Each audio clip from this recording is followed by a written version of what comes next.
Hey everybody, Dr. Becker here, jumping right into chapter 84. Line that up for us here. This chapter is our introduction to cancer and cancer treatments for the non-cancer provider. This is not like introduction to how to be a hematology oncology APRN by any means. This is a very brief overview. There are a gazillion and 10 types of cancer treatments and cancer drugs and categories and all of that. But what we want to serve for the purpose of this course is to give a general introduction to some of those different classes of drugs that you're going to see and to have you have a base understanding of what that could look like if you encounter a patient that are taking those, and to understand kind of generally in the classes the things to think about. I don't know that I love the way that Laney's does these chapters in this unit, but we'll work with it and make it the best that we can. I like their introduction isn't so bad, but it talks about that, in the world of genetics and pharmacogenetics, right? It has just boomed in the last 20, 30 years, but even in the last 10. When I look back at the beginning of my practice, when I started out as an NP and then I went in and I did 2 years of hematology oncology versus where I am now, it's like there are so many changes. It's a vastly new and different field, and the landscape of cancer has changed so much. What we used to think as stage 4 automatically meant, quote unquote, a death sentence for people, especially like in colorectal and breast cancer now, people are living with stage 4 disease for years and a decade or more. Because of the advancements we've had in the pharmacogenetics of things, where we are really targeting gene specific therapy, and it has changed the landscape. But at the basis of cancer treatment still remains the idea of chemotherapy that people still receive that aren't as directed of targeted therapy. And so we still have to understand what that looks like, have a good reminder of the physiology of what's happening with cancer cells, and then have the understanding then of what is happening when we're giving people these cancer treatments and what's going on. So let's jump into it. One of the first ones that they talk about is the MABs. And throughout, the sections that we've covered already, we have intermittently talked about some of the MABs. We did talk about for asthma, the omalizumab or dupilumab, some of those things. These are called the immunomodulators. They show up in cancer treatment, but they show up in infectious disease, rheumatoid and arthritis kind of conditions, and then they'd still have a role in cancer. So we're talking about the drugs that end in MAB. Technically speaking, it's M capital ABS. That will refer to a protein antibody that's derived from either a human, a mouse, or a rodent, or a combination of the two. How lovely is that to know we use rodents in our drugs? It's kind of weird to think about, I think. Your book goes into this in a little bit of discussion. And so this is your figure 84.1 in your book that shows the schematic representation of how we produce the monoclonal antibodies, which is why they all end in MAB, M-A-B. So what happens is an antigen is introduced into a host, right? So if you take your cute little mouse here and we introduce an antigen, it is, as the rodent, is going to produce its own antibody on a plasma cell. Then it's going to these cells with the antibodies are then combined with the tumor cell to form hybridomas. It's a very fancy term here.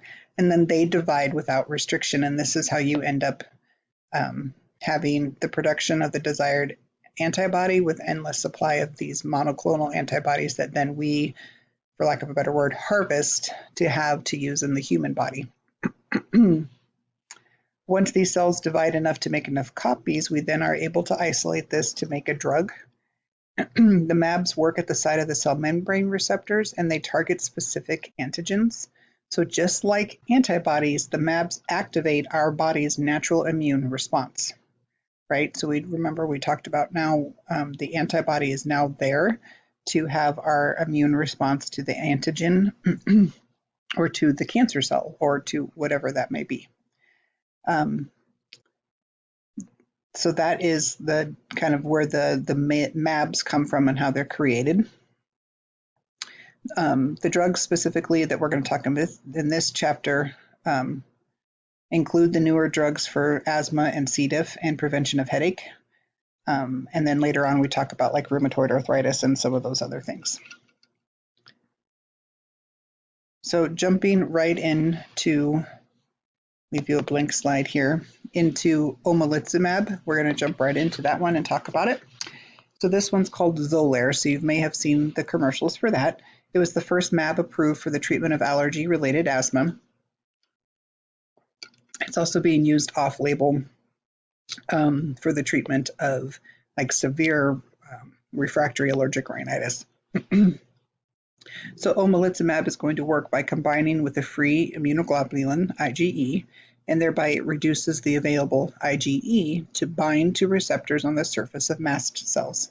So that makes sense because if we prevent the binding of the IgE to the mast cell, we are going to decrease mast cell activation, which is what is causing asthma. So the bronchospasm and airway inflammation are going to be decreased. Then the next category of the MABs are the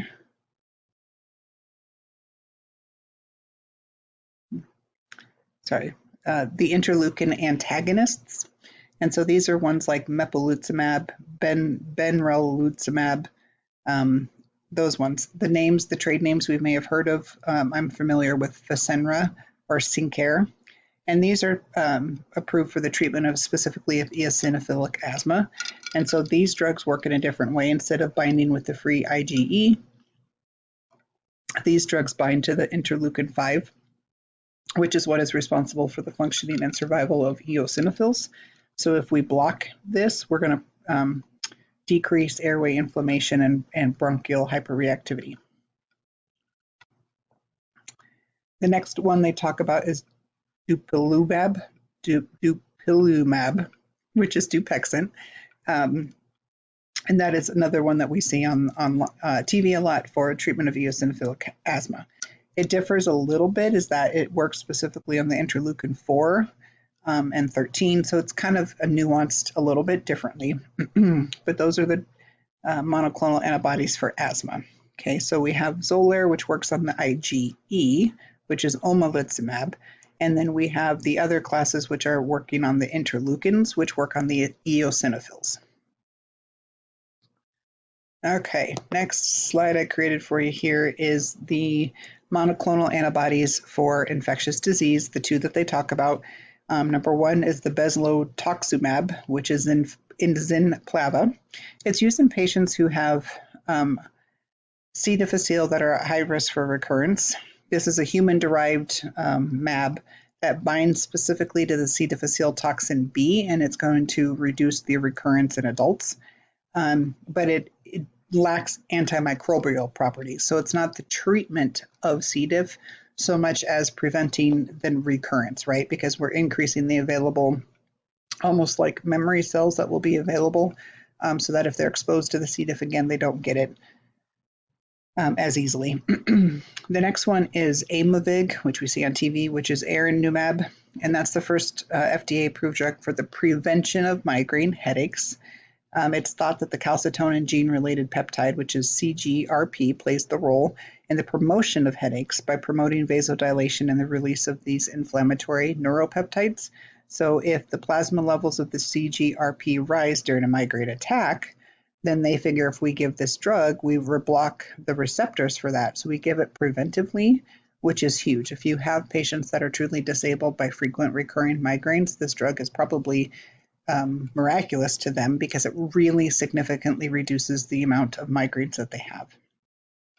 Interestingly enough, Aimovig, erinumab, is produced with a Chinese hamster ovary cell. So you guys should memorize that little tidbit, in fact, so that someday in the future, you're going to be at a random trivia night and be able to answer that question. But the erinumab is given monthly, and it's been very, very effective. And since then, they've now made like Emgality and Ajovy. They keep expanding the different options available. But the purpose of this is to know that we have monoclonal antibodies that are effective for prevention of recurrent migraines. Okay, so that's where your book kind of, that's the depth that they go into for the MABs. There's some common adverse reactions that happen with the monoclonals that we have to be aware of and to think about. And so I do want you guys to be familiar with these and to understand what these are. Because the immunomodulators boost, right, our immune system, which is called immunogenicity, right? So we have increased immune production with these. The development of adverse immune reactions obviously can occur. These reactions occur secondary to the production of anti-drug antibodies that cause inactivation of the drug and can cause some serious side effects. And these can include anaphylaxis. So when we talk about the MABs, we've used them for so long. I think people have gotten so familiar with them, and a lot of people tolerate them fine. But you have to remember that if you're giving a MAB, what are we giving? Are we giving a cell from a Chinese hamster ovary or whatever? We are giving drugs that are working with our immune system, and we have the potential to have these adverse reactions. They know that there's an increased immunogenicity if you've had prior exposure to a similar protein-derived drug. It's also, your characteristics may increase with the route and dose and frequency of administration. IV administration has been associated with decreased risks of sensitization. So if the drug is developed from a non-human, right, the Chinese hamster, then you're going to have the higher chances of immune response. Okay, so it's the production of these anti-drug antibodies that can lead to anaphylaxis when a specific immunomodulator is administered. Although presence of these antibodies does not necessarily indicate that anaphylaxis will occur, but it can. Technically the rule of thumb is an anaphylactic reaction can occur at any time that you're giving these medications. The first dose, the second dose, their 10th dose, whatever, you have to be ready and monitoring for that. This CRS up here refers to cytokine release syndrome, and that occurs when your pro-inflammatory cytokines are released from the leukocytes after you're administered an immunomodulator. So I administer the immunomodulator, and these pro-inflammatory cytokines then release, and you can get this cytokine release storm almost situation. So think about things of the interleukins that we've talked about. If we're already messing with those kind of things, you kind of get that cytokine reaction. So this symptom or syndrome can look like fever, nausea, vomiting, diarrhea, rash. It can cause tachypnea, tachycardia, delirium, and even a seizure. It's pretty much supportive in nature and how you would treat that. If it's severe, you can actually give a monoclonal antibody called tocilizumab that is specific against the interleukins, and it can be administered and help decrease the reaction. So that's kind of interesting. But that makes sense to me that my body can kind of overreact, so to speak, and kind of release the cytokine storm that causes a pretty significant reaction of the fever, the diarrhea, vomiting, rash, hot flushed, those kind of things, and even a high fever. There are potential for these, what they call non-acute delayed hypersensitivity reactions. So a period of time has passed after they received the immunomodulator. They're consistent with what they call serum sickness. So it's fever, rash, even hemolytic anemia, hematuria, myalgias, and arthralgias. Treatment is supportive, and in severe cases, sometimes you can give steroids. All right, then they put in here toxicity. So there are certain monoclonal antibodies that we think are highly associated with actual organ toxicity. There's some specifics that are listed in your book, one of which is nivolumab and pembrolizumab, and ipilimumab. Those three drugs I have seen a lot in cancer treatments lately, and they're in a lot of protocols for a lot of different cancers. And so these are things that you may be encountering your patients having received. The signs and symptoms may occur during or up to several months after the completed treatments. So what I'm saying is you can see all of a sudden liver damage, and you're like, what the heck? Well, 3 or 4 months ago, they received their durvalumab for whatever reason, and it could be related back to those immunomodulators. So these are things that you have to consider if you encounter a patient who maybe comes into your walk-in clinic or your ER or something if you're working in like that environment. And that's why a good review of drug history and history would be important. Another adverse potential is dermatologic. Many of the mAbs target the epidermal growth factor receptor, so EGFR.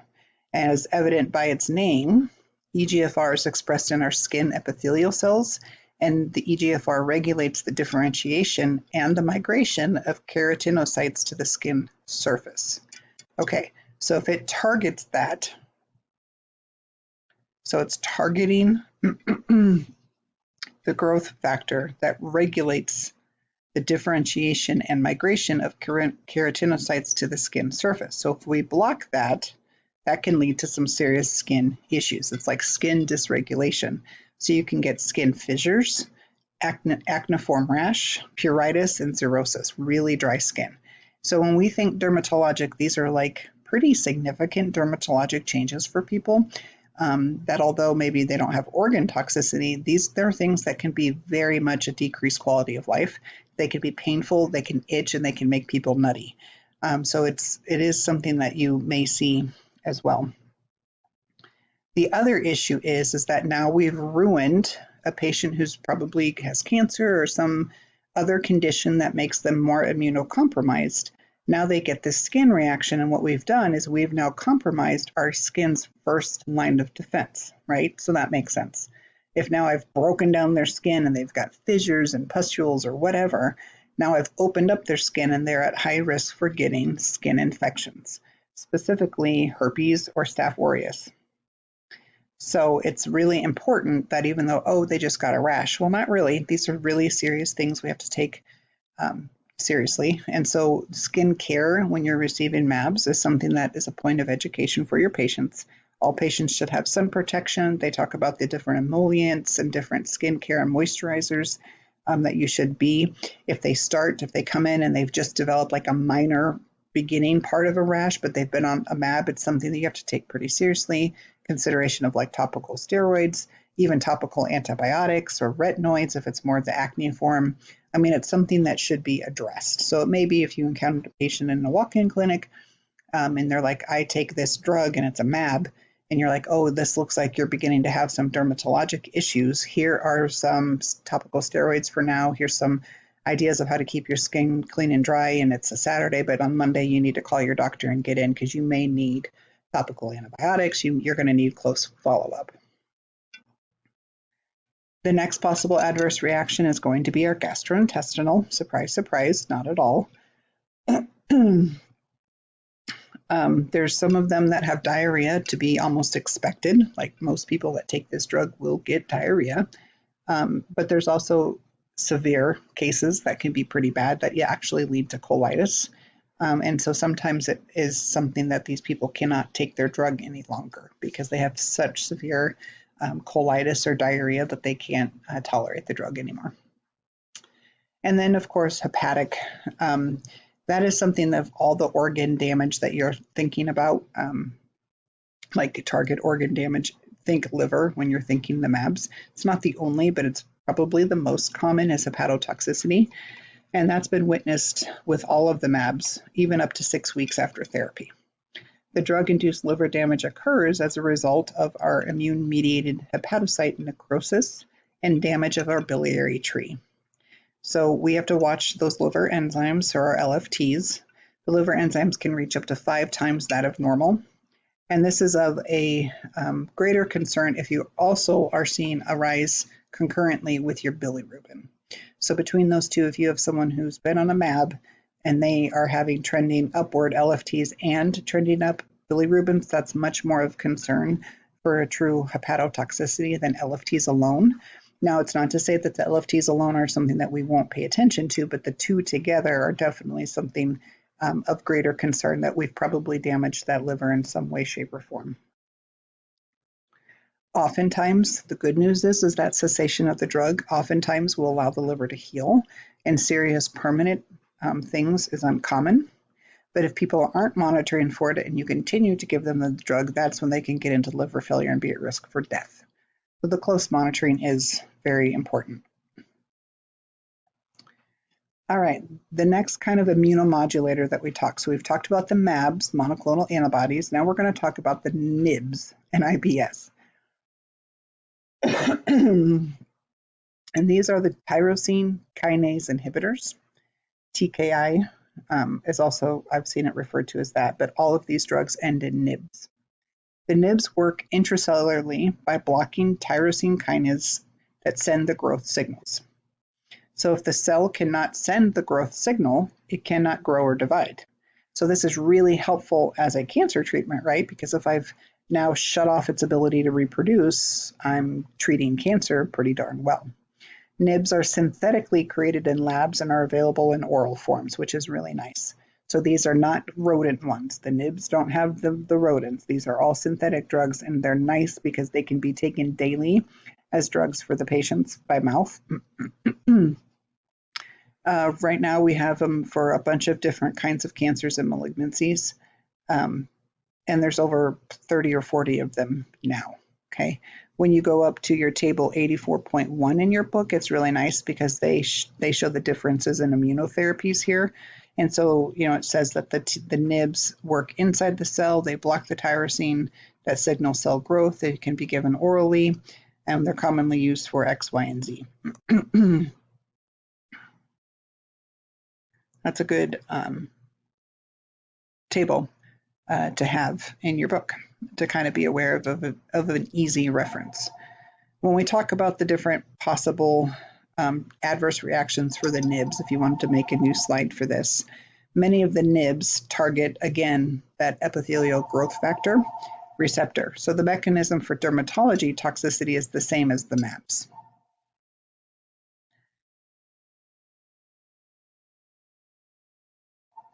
For GI, when we're talking about the NIBs, they do have similar toxicities that can be motility, dysfunction, and inflammation, and then the good old diarrhea. You can also get stomatitis from the mucosal inflammation. So the GI toxicity appears to be higher in patients receiving chemo. And again, they may need treatment for diarrhea. And again, sometimes this prevents them from continuing their NIBs. But typically, their diarrhea and GI toxicity is not near as severe, generally speaking, as the MABs. Then the third one is the MIBs, MIBS, and these are the proteasome inhibitors. They're very similar in a lot of ways to the tyrosine kinase inhibitors, that they work intracellularly, but these MIBs break down unused or unwanted proteins within the cell. And so by blocking the proteasomes, these unwanted protein buildups, they eventually cause the cell death. So MIBs are used to cause cell death, whereas NIBs are used to prevent cell reproduction. So there is differences there. These are really used a lot in multiple myeloma and some of the lymphomas. It should be noted that the MIBs are substrates of the CP450 enzymes, and so they have a lot of potential medication interactions. Toxicities for the MIBs. Under this, you see cardiologic. So although rare, there is the risk of severe adverse cardiac events with these proteasome inhibitors. So the MIBs have the potential for cardiac issues, most commonly of which is heart failure and heart arrhythmias. They don't really understand completely why, but it can happen. So an assessment of your cardiac risk factor should be assessed prior to administration. Then they also have the GI side effects, the nausea, vomiting, diarrhea, but they can also be even constipation. They have had some colitis with this, so it's very much the same. Your risk of having the more severe GI toxicities if you have other risk factors for that as well, and the more doses you have, etc. So this is our immunotherapy, very fast and in a nutshell. So it's important, though, that I want to point out that at this point we're leading with these immunotherapy immunomodulators. So these are drugs that are altering our immune system, and they are used in cancer, but they're also used in autoimmune and asthma and some of those things. The other one that hasn't been mentioned yet that's a very popular monoclonal antibody is rituximab. I'm sure you guys have probably heard of that as well. But I just want you to have the highlight of the different classes. We have MABs, NIBs, and MIBs. So kind of be familiar with the differences of those. I'm going to jump right into our next chapter, which is chapter 85.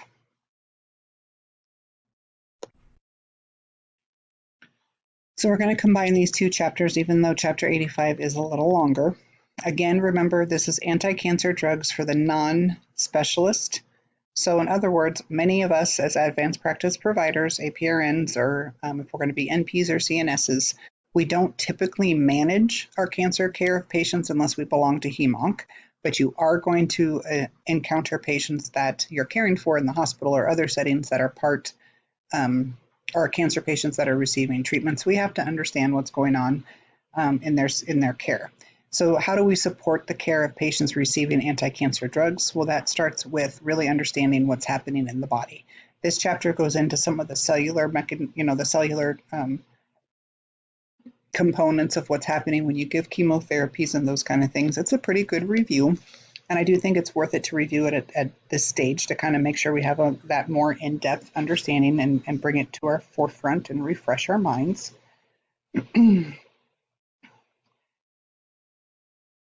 And I like that they do actually in this chapter kind of break it down simplistically in the beginning and saying, what is cancer, right? So let's just do this quick review from the book here. As you go through Laney's, they are defining cancers as properties shared by neoplastic cells as a group, okay? But cancer refers to a large group of disorders. It's not a single disease. There are more than 100 plus types of cancer, and most of them have multiple subtypes. So if we say lung cancer, well, you have, small cell, non-small cell squamous, non-small cell adenocarcinoma, blah, blah, blah, blah. There's a lot to be said of all the different types, and then there's subtypes. And now with pharmacogenetics, we now know there's subtypes of subtypes.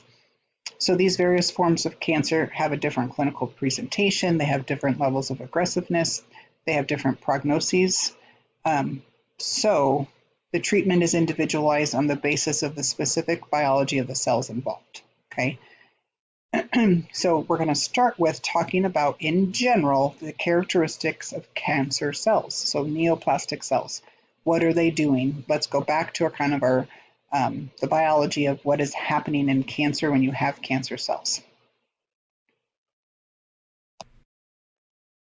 So remember, at its basis, a cancer cell, what is it? It's a genetically altered cell. So unlike normal cells where proliferation and how fast they split and divide, cancer cells proliferation undergo unrestrained growth and division.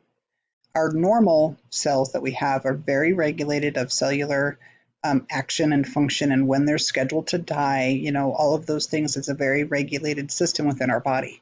But if you're diagnosed with cancer, what are we saying? We're saying now that you have these altered cells and they're no longer following the rules and they have unrestrained growth and division. So proliferation is affected, and it tends to proliferate out of control and unchecked. So this capacity for that persistent proliferation is the most distinguishing property of malignant cells. And without intervention, we know that eventually cancerous tissues will continue to grow until they take over your body and cause death. Now, there's various rates of aggressiveness, right? There's some very slow growing cancers that people don't always worry about. And then there's aggressive cancers, and people are dead within days, weeks, or a month of diagnosis because they grow and spread so quickly. And when we say they spread so quickly, what we're talking about is an uncontrolled proliferation.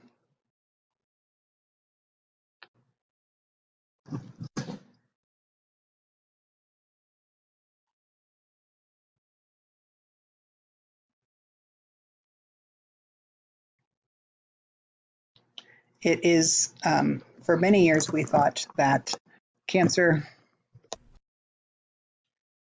interruptions. I have a Newfie Poo, which is a Newfoundland poodle.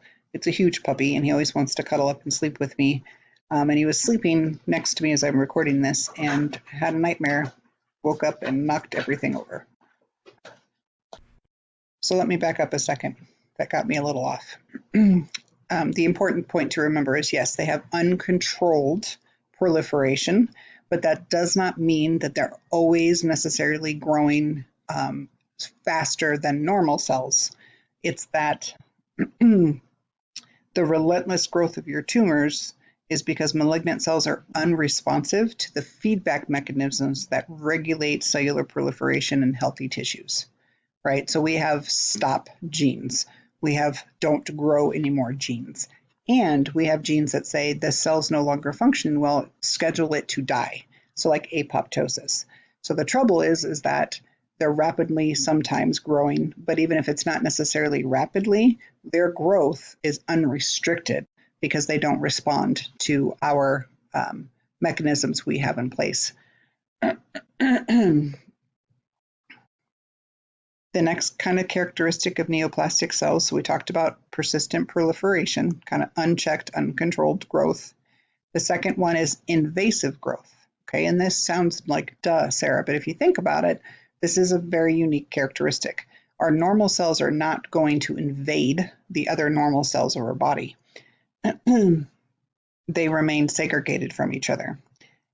But when you have malignant or neoplastic cells, they are free of those constraints. They don't respond to those constraints, and they can penetrate adjacent tissue. And that is how you can spread the cancer. Okay. Third characteristic of neoplastic cells is the formation of metastases. So metastases are these secondary tumors that appear at sites that are distant or outside from the primary tumor.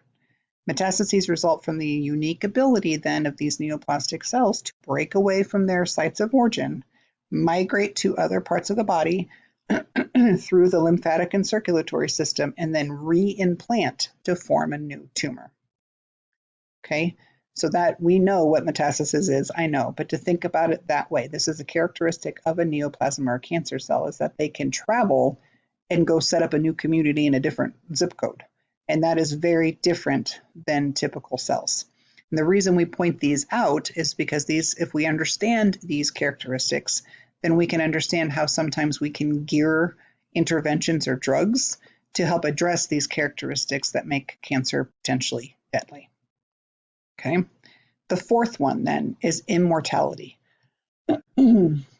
All normal, quote unquote, normal cells at some point have a programmed death. It's like an Apple iPhone, right? You're not supposed to be able to use your Apple 7 in the year 2025. It has a programmed death. Well, so do our cancer cells, or excuse me, our normal cells. All of our normal cells are going to fade. They quit working well. They get broken or damaged. The cells in our skin get damaged from the sun. And so we have a lot of regulation of when, they should die naturally, and if they're not functioning well, they're scheduled to die early, but there's some kind of mechanism that kills them off.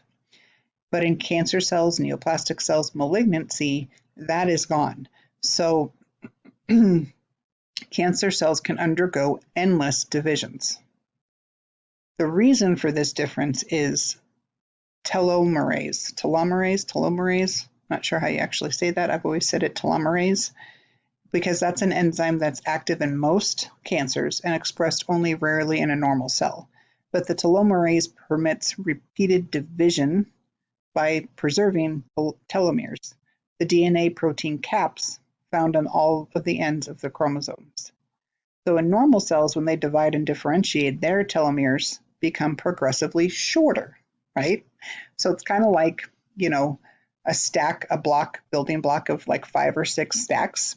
And so as you're kind of recycling yourself, you use up 1 bar of that stack. And so now you're down to, a normal cell, maybe, this is just an example, starts with 5 stacks or 5 blocks in that stack. And then one life cycle takes away 1.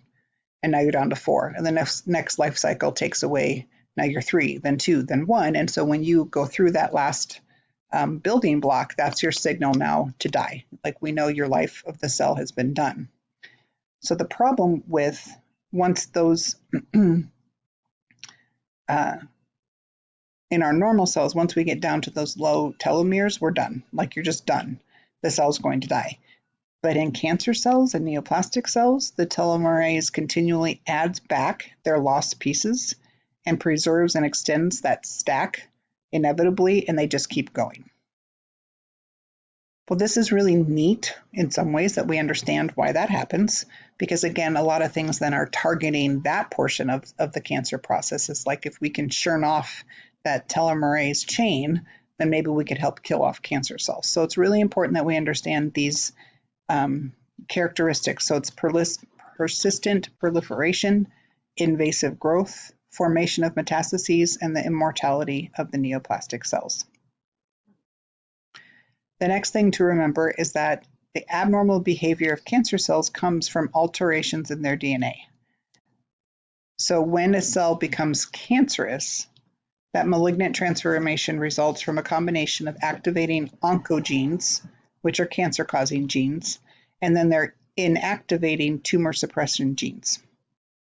So there's two steps there, and for a cell to become cancerous, two things are happening. You're turning on oncogenes, and you're turning off tumor suppression genes, which is like the telomerase and all of those different things, right? So two things are occurring there to make it a neoplastic cell. So what causes something to become an oncogene and to have this process? There's a lot of different causes, right? We know there's chemical carcinogens, for example, cigarette smoking. We know those are carcinogens we are putting in our body that have the ability to become cancerous cells because they can be oncogenic. Then we have viruses we know can cause things, and then radiation, sun exposure, and then some things that's just our gene, our DNA that's passed on. Malignant transformation occurs in three major stages. So to go from a normal cell to a cancer cell has three stages. It's initiation, promotion, and progression. These stages suggest that the DNA in the cancer cells undergo a series of small modifications rather than like a single big large change that can happen over time. And this accumulated genetic changes and damages leads to this dysregulation of cell division and leads to the cell being immortal. Your book does this paragraph where it says it's important to appreciate that the changes in cellular function caused by this transformation are primarily quantitative rather than qualitative. So what they're saying is that malignant transformation simply results in the over or under expression of the same gene made by normal cells. And as a result, the cancer cells employ the same metabolic machinery as normal cells. They use the same signaling pathways as normal cells, and they express the same surface antigens as normal cells. Okay. And that's where we get so many adverse side effects, is that it's really hard for us to target cancer cells only because those cancer cells act still very similarly in a lot of ways, in the important ways as well. Even though they're different, there's still a lot of similarities to our typical cells. Okay. We know that cancer is the leading cause of death across all age groups.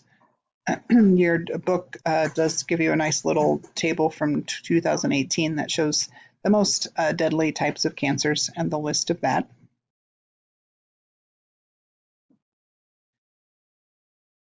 But then we want to go into the idea of options for treatment for cancer. So I bring this up as the different treatments for cancer because although this is a pharmacology class and we're talking about drugs, remember that there's other options that people have that they may be undergoing for their cancer treatments. So we do have obviously drug therapy, right? Like quote unquote chemotherapy. But then we also have the immunotherapy, which is not the same as chemotherapy. So you have cancer therapy, immunotherapy, and then we have radiation, and then we have the possibility of surgery. And all of those components may be at play in their overall treatment regimen for their cancer, but those are the four different types of how you can treat cancer. But for the purpose of this class, we're addressing the drug options, which include what we would consider to be chemotherapies and what we consider to be immunotherapies. So anti-cancer drugs, so not immunotherapy, but anti-cancer drugs have four major classes, and it's important that we understand this terminology.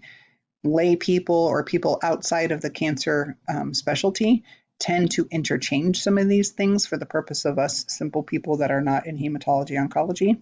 But by definition, they are different. So let's talk about what they mean.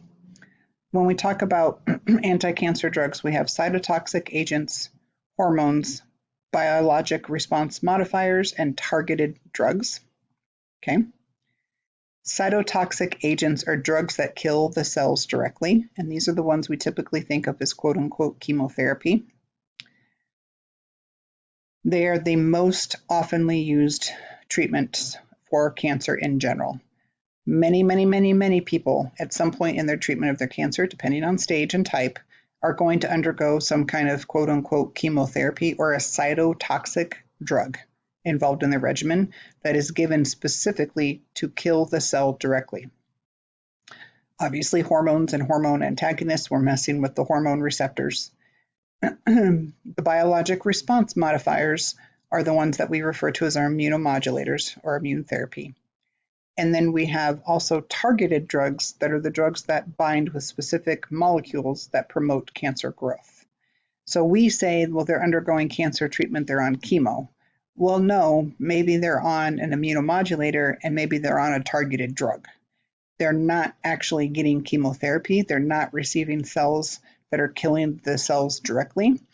And although that may be splitting hairs, and the purpose of what we're talking about when you're understanding what drugs your patients are on, it's really important to understand what their treatment is. Patients all the time will tell me, well, I'm on chemo, and they're actually on a MAB, right? Or oh yeah, I'm on chemo, and they're on a targeted drug. And it's really important because the side effects and how I can assume that that drug is working in their body is very different between cytotoxic drugs and then hormone drugs or then biologic drugs or then targeted drugs. So next we're going to dive into talking about and reviewing the cytotoxic drugs. So true quote unquote chemotherapy where we're actually trying to kill the cells directly. This is the largest class of drugs that we have available for cancer treatments. And so these drugs are directly acting on cancer cells to cause the cellular death. Okay. Now if you guys make a new slide for this here let's do that quick. I'll add that in here for an extra slide. Give you some more room.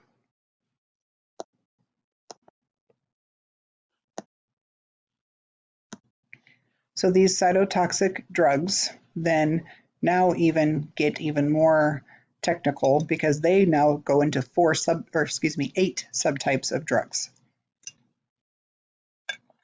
I don't expect you to be able to memorize all 8 of these off the top of your head, but I do want you to have an understanding of the differences and where that's located in your book. So if you had a question specifically about an antimetabolite, you would know, oh, it's in this table and I can go find it as a resource.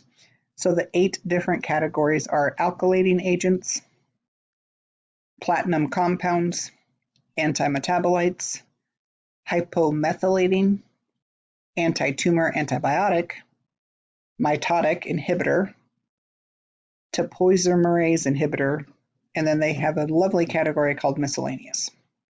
You do have this listed out in your table 85.2. So like I said, I don't expect you to memorize this table off the top of your head, but have it highlighted or flagged in your book so you have it as a resource. That'll tell you what it falls under. So for example, they go into alkylating agents. We have nitrogen mustards. Isn't that lovely? That's how old these drugs are that have been around forever. One of the ones that is used a lot, I know still, is bendamustine.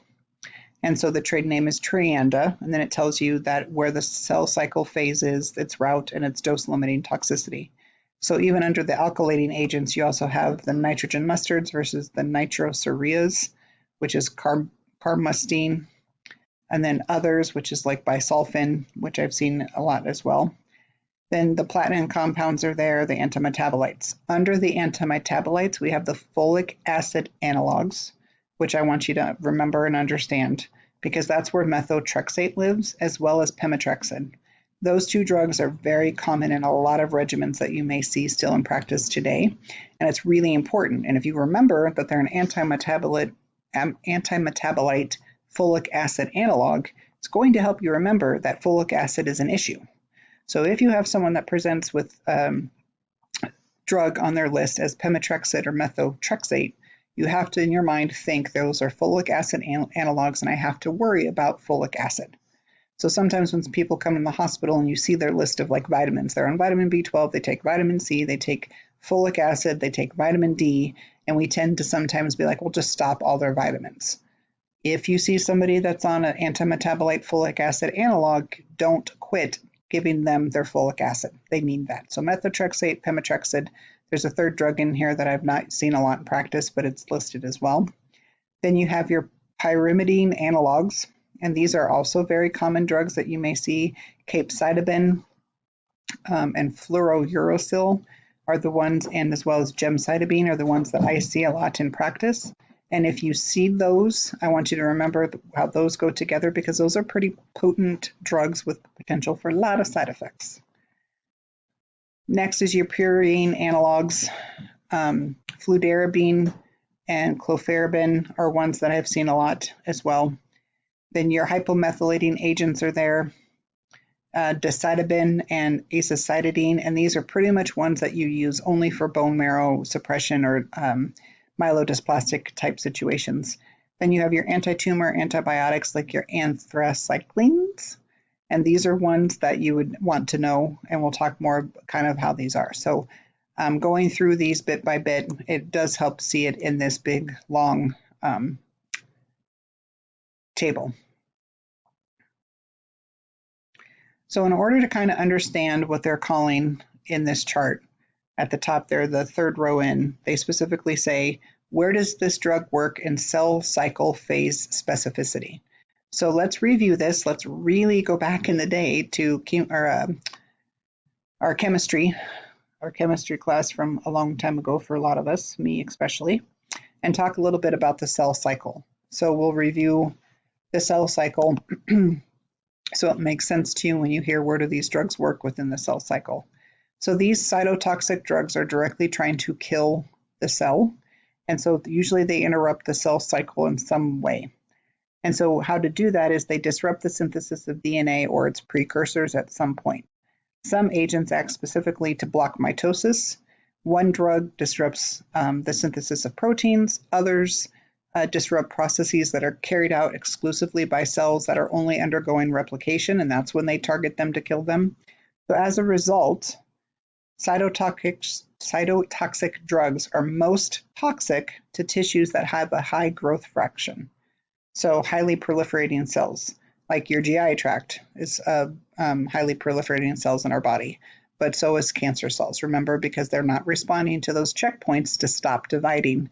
They're rapidly proliferating, or they're proliferating unchecked. And so at that time is when we try to target them to die. So going through the cell cycle phase specific drugs is something worth talking about here. All right. So this is the figure 85.1 from your book that you have on your screen now. The growth factor, the growth fraction of the tissue is the major determinant of its responsiveness to chemo.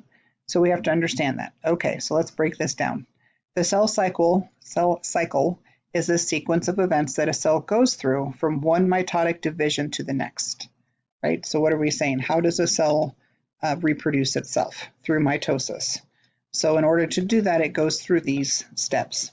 The cell cycle consists of the 4 phases, which is G1 here, S, G2, and then M.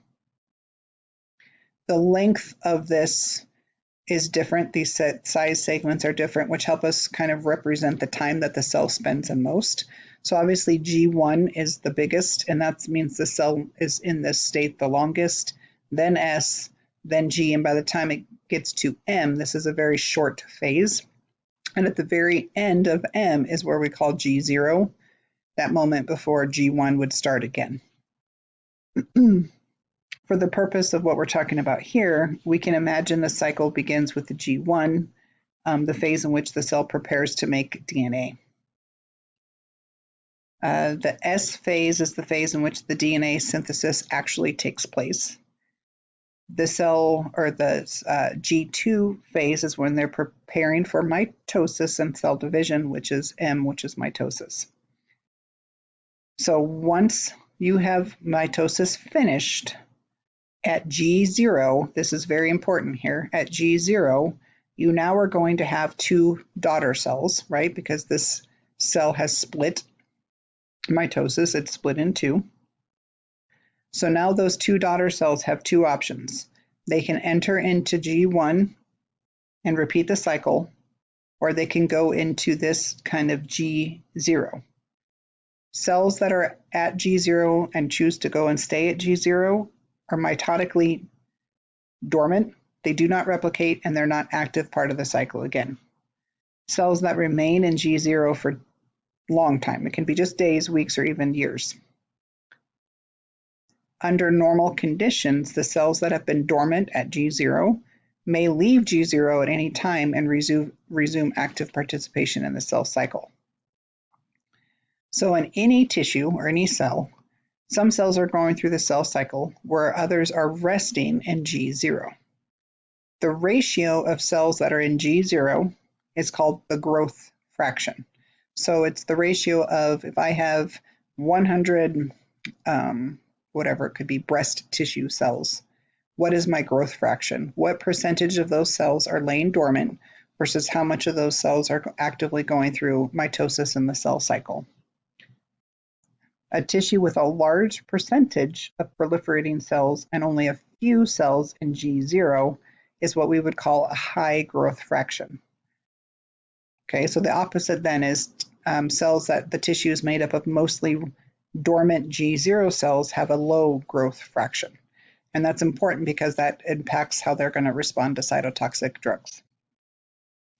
So as a rule, chemotherapy drugs are much more toxic to the tissues that have this high growth fraction than to the tissues that have a lot of their cells at G0, right?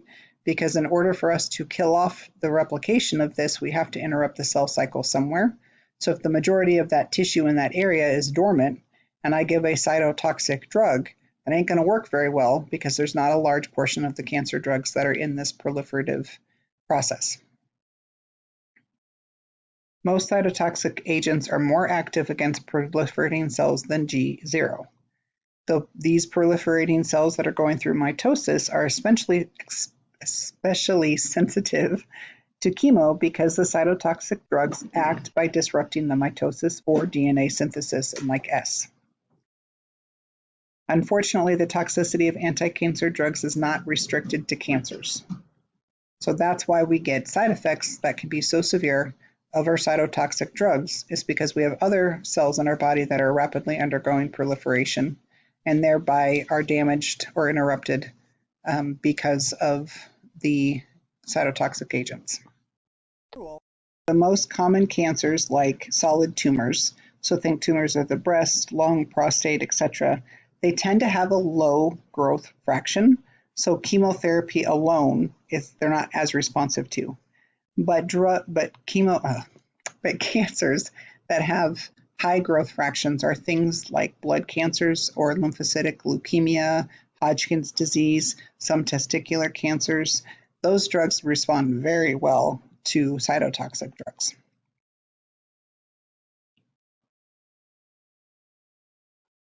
But that's an important concept to understand because we have a ton of cancers that are quote unquote solid tumor cancers, and they don't respond purely only to cytotoxic therapy. Now, if you think about like a leukemia or a lymphoma, the treatment that a patient may have may only be cytotoxic drugs. They respond well. In other words, they don't get surgery and they don't get radiation. They just receive these cytotoxic agents. But if you have breast cancer, right, what do? We do surgeries a lot of the time. If we can go in there and remove the tumor in a soft tissue physically, we do so. If you have colon cancer, you know patients go in there and they get their tumor removed and then they're treated with the cytotoxic agents. So I hope that kind of helps you guys understand why you may see trends in other cancers. You may see that, oh yeah, you're right, lung cancers, prostate cancers, if they can go in and bulk surgery and remove that, that's the choice, because if we only relied on cytotoxic treatment for those solid tumors, they're not going to be very effective alone.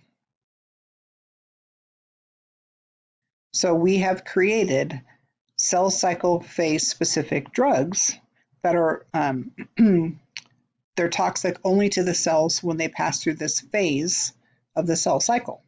So that's why the other table you went through that said cell cycle specific or not.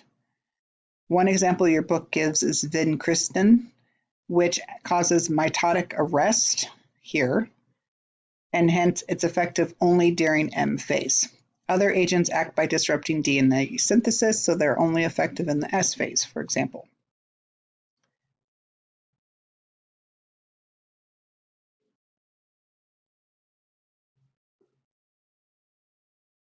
So here's the kicker. If I'm giving you a drug to kill a cell, but it's only going to work when that one specific cell is in S phase, then I have to saturate, for lack of a better word, over a period of time, you in that drug, right? If I only ever gave it to you one time, one day only, you received one single dose of vincristine, right, for example, that's not going to kill all your cancer cells because not all the cells are in the same phase at the same time. So that is why you get regimens of cycles of drugs. So you get treatment at day 1, day 5, and you repeat that cycle 3 times, etc. We are extending over a period of time the exposure to this drug to capture these cells at multiple periods of time. That's why you don't just get a one-stop shop cancer dose, is because if they're cell-specific drugs, you need to make sure we get all of those, but they're all at different phases at different times. So I can't just give it one time because not all of those cancer cells are going to be in the S phase at that given moment.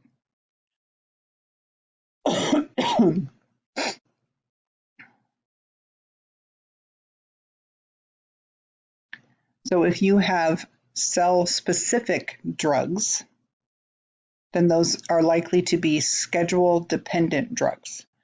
We know that we're giving it specifically based on the cycle of that cell that we're trying to target. But then we also have non-specific cell cycle phase drugs, meaning those drugs can act at any point in time of this cell cycle, including dormancy. That sounds really cool, right? Like that would be great if we can kill it during all and get those reserve dormant cells as well. Excuse me. Oh, I thought I was going to phase. The most common of these are the alkylating agents and most anti-tumor antibiotics. So because these phase non-specific drugs can injure cells throughout that cycle, whereas phase-specific cannot, the non-specific drugs can increase cell kill when combined with phase-specific drugs. So that's why sometimes you get vincristine and XYZ. I'm giving a phase cycle specific drug paired with a non-specific phase cycle drug, right? So those are, how do they come up with this 3-drug regimen or this 2-drug regimen or whatever? We're trying to target specifically different times or points of cell cycle. You're achieving different things. So that's why you often are on multi-drug combos.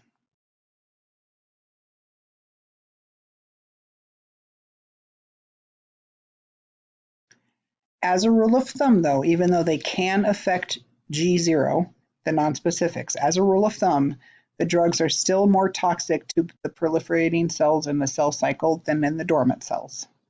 For 2 reasons. The cells in G0 have time to repair the drug-induced damage before it can result in significant harm, but these proliferating cells don't have the time for repair. Also, toxicity may not become manifest until the cells attempt to proliferate. So, for example, you give the drug and it does its damage, but then it doesn't actually kill it off until it goes into the proliferation phase cycle.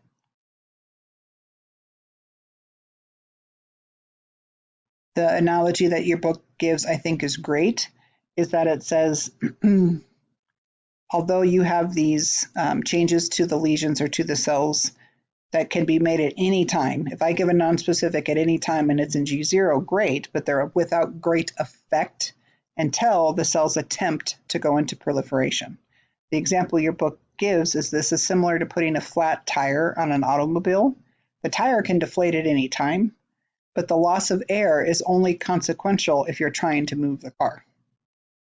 So the example they're saying is that if a car is dormant at rest in a parking lot with 4 inflated tires, and I give a non-specific cell-phase drug, and so it can affect the dormant, and it goes and it punctures the tires, well, that's great. It's still not taking the car to the dump, right?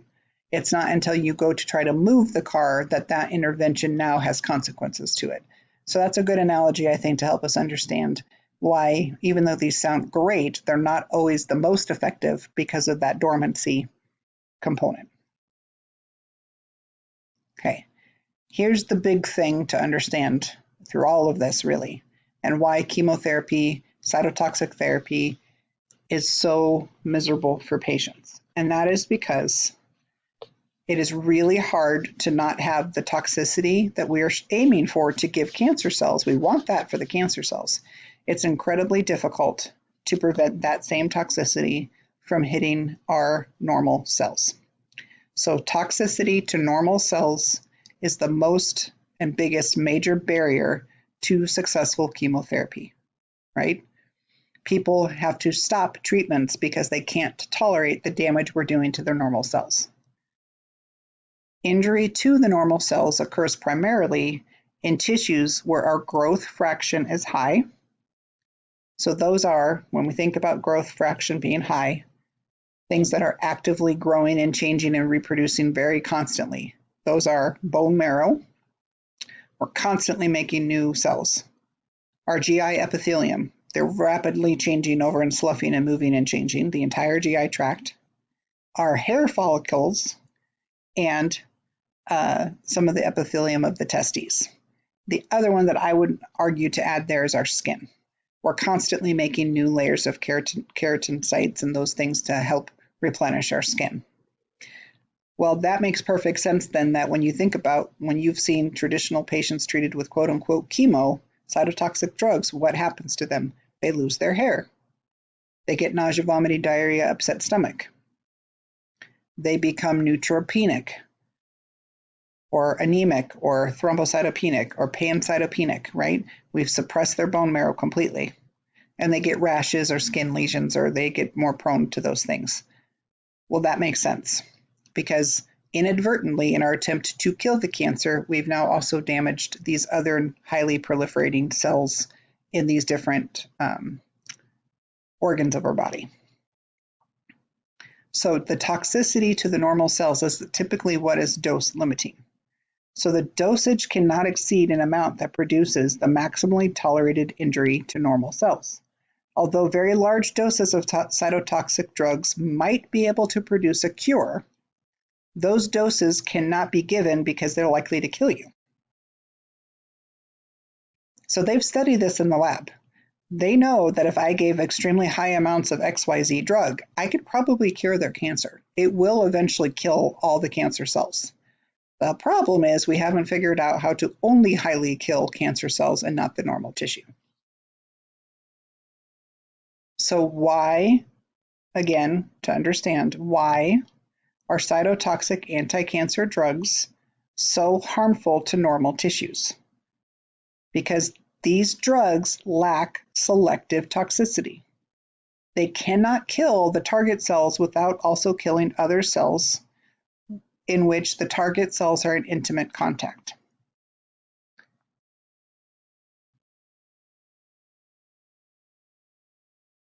The high degree of selective toxicity stands in sharp contrast to the lack of selectivity displayed by cytotoxic anti-cancer drugs. But why can't we figure that out? Sarah, why can't we switch that out? Remember way back 20 minutes ago when I said, why is that so hard? Well, because even though they have 4 distinct characteristics, for the rest of the purpose, they act exactly like normal cells. So to make a cancer drug, a cytotoxic drug that is truly, truly selective, that target cell must have a biochemical feature that normal cells lack. And it's so hard because they just don't. You know, for an example, think of it very simply. If a cancer cell would just grow its own horn on the top of its cell, that's a weird receptor, that no normal cells have, we could probably develop a drug that only targets that horn as a marker, but they don't. They're tricky, they're smart, they've evolved over time, they act very similarly to normal drugs.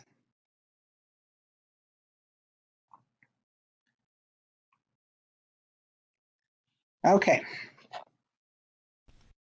So next we're going to move on to the major cytotoxicities of these cytotoxic drugs. Okay. You guys know these. We've learned these as nurses. Let's review them. Make sure that they're at the forefront and we understand the why. I think we understand the why better, hopefully, after that review. I hope that was helpful to talk through with you.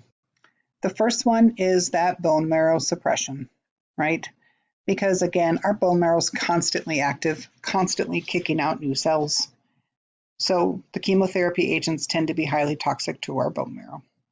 We refer to this as myelosuppression, and that reduces the number of circulating neutrophils, platelets, and erythrocytes.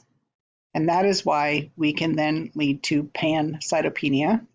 So leukopenia, low leukocytes, neutropenia, low neutrophils, anemia, low hemoglobin and red cells, and then thrombocytopenia, low platelets, right? So that means because of bone marrow suppression, we're at risk for infection, bleeding, and anemia. Okay. So let's talk specifically about neutropenia. And again, I want to make sure we're understanding the terminology and we use it correctly because people tend to interchange some of the words. And although they generally mean very similar things, they're not the same. So let's be sure we're speaking correctly. When you're talking about neutropenia, we are saying that our neutrophils, which are our neutrophilic granulocytes, are low. And the neutrophils are white blood cells that play a critical role in fighting infection, because we make many different types of white blood cells, but specifically the neutrophils are the cancer or the infection fighting line. So if someone is leukopenic, meaning all of their white blood cell count is low, potentially, neutropenic is specific to the neutrophils.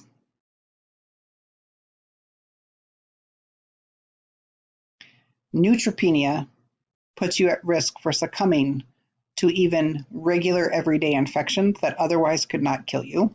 And that's why neutropenia is one of the most serious complications and potentially fatal complications of cancer treatments with cytotoxic drugs. The good news is that it can come on very quickly and you can get to like zero of your neutrophils, but it recovers fairly quickly. So we call that the nadir. So after your dose of day 0, I receive a cytotoxic drug. Typically within 10 to 14 days is when you hit the bottom of the valley, the nadir, when you hit the lowest of the low from 10 to 14. And the body, because it's constantly creating new ones, your neutropenic count should start to recover, and that now goes back up. So if we're, it's like a dip, a valley in a line, that is our neutrophil dip. Okay, so when you say someone's hit their nadir, what we're talking about, they've hit that low point, we're going to be here for 2 or 3, 4 days, and then the body should start to recover itself and reproduce that.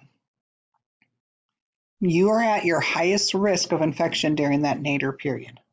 So people are counseled, like, okay, today's Monday, you've received your drug. About 7 to 10 days from now, days 7 through 14 is typically what I have been, exposed to is that day 7 to 14, lay low, okay? Don't go to your grandchild's kindergarten play where everybody's sneezing, coughing, and you're in this tight kindergarten room full of 50 people. Don't go shopping at Walmart during that week. Don't maybe even go to your church. Don't go to whatever, because you're just at such risk. So if you hear that terminology about the nadir, that's where that's coming from. However, there are some drugs that we know that the nadir is delayed. And so some people don't reach their nadir until week 3 or week 4. Those are really tricky things too. So don't always assume. It's typically 10 to 14 days, but not always. There are a few exceptions to that. Okay, so when people are on cytotoxic drugs, we're monitoring their white blood cell count and we're monitoring their neutrophil count. Your normal cell count should be between 2,500 and 7,000. And we look at your absolute neutrophil count. And if it drops below 500, so our normal should be 2,500. If it's less than 25, you're at risk. But if you're less than 500, that's the definition of neutropenia. Now, your labs may have a couple of different things here and there, but your absolute neutrophil count less than 500 is when we use the term neutropenic. And that means a couple of things. One, you're at severely high risk for infection, and that's when nurses and healthcare providers should be gowning, masking, and making sure we're not bringing anything to the neutropenic patient. But it also means that you cannot even be considered to receive more doses of your cytotoxic agent until you're out of the neutropenic state. So it's monitored very closely. This is figure 85.2 that kind of shows you the recovery of critical normal cells. The cancer cells and each normal cells, like the bone marrow, are killed each time the cytotoxic drugs are given. So in the interval between doses, both types of cells will proliferate. But because normal cells repopulate faster than cancer cells typically, the normal cells are able to recover in higher numbers between doses, whereas regrowth of the cancer cells is lower, which is what we want, right? When we first are diagnosing you and you get your first drug, you probably have high number of cancer cells. And so now we've given it, we've suppressed everything, but your body in the normal one hopefully comes right back up, but this doesn't. And over time, we're killing off the cancer over a time lapsed thing. Here's a really important concept of neutropenia, okay? And so we are in an acute care program. We are likely to encounter neutropenic patients when they're showing signs of illness or interacting with them for other issues, right? So we're not in primary care. Typically, we're the, acute care, sickly, complicated patients. When you think about neutropenia, remember this. Your lack of neutrophils confounds the diagnosis of infection because the usual signs of infection that you and I that are healthy depend on neutrophils being present. So let me say that again. Normally, when a healthy individual gets sick with an infection, the diagnostic signs or other findings that we see, those are produced by having neutrophils that are active and working. So what do I mean by that? If I have a cough and I get a fever and I think, oh my gosh, I may have a pneumonia and I'm an immunocompetent person, and I get a chest x-ray and you see an infiltrate on that chest x-ray, how did that infiltrate get there? It was the response of active neutrophils coming to the site, the macrophages, whatever. So the actual blob that you see on an x-ray, that happened because you had neutrophils to create it. So if I'm neutropenic, I don't got none of those neutrophils. And I've got a cough and I don't feel good and all those things, and you check my chest x-ray and I don't have an infiltrate, you cannot exclusively rule out the presence of pneumonia bacteria. So oftentimes, the only sign that you're going to get that a neutropenic patient is getting sick is a fever. So we can't say, well, they have a fever of 101, but I see no other signs, just go home. Nope. They can't give you those other signs yet because they don't have the neutrophils present to make that. What's an example? They can't make an abscess of their staph infection of their leg because they don't have the neutrophils present. Okay? So this is a really, really important pearl for you guys. If you're considering as a provider, well, they only have a fever of 100.5, that's not that bad, but they're neutropenic. We take that very seriously, right? Because we can't rely on our normal diagnostic tests to identify what potential infection could be there.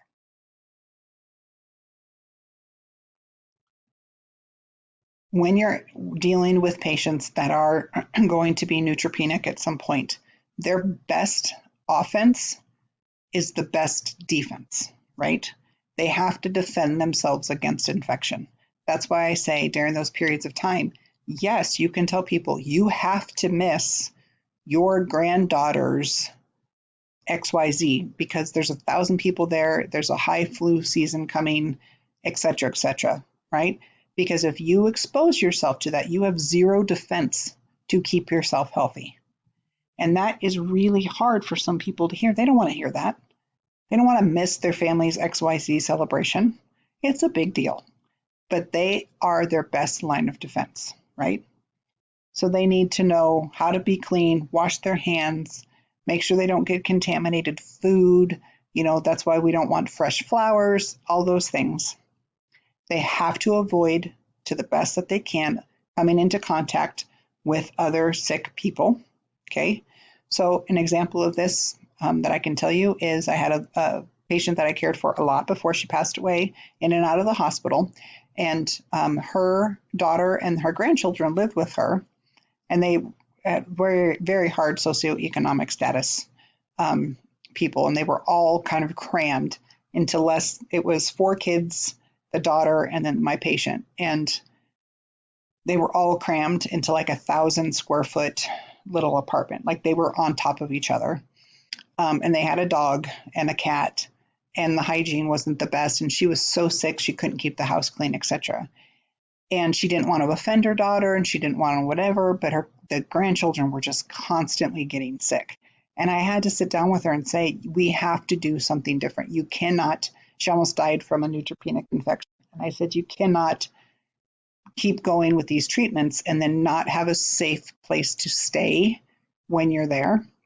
And it actually ended up that she was able to reach out to like a friend from the church, and during certain periods of her treatments, she would pack a bag and go stay with her friend for like 5 days because she couldn't go back home. But then what happened was COVID came around, and when her grandkids all started getting sick, she had to go live at her friend's house and kind of give up her house because they didn't have anywhere else to go for the kids.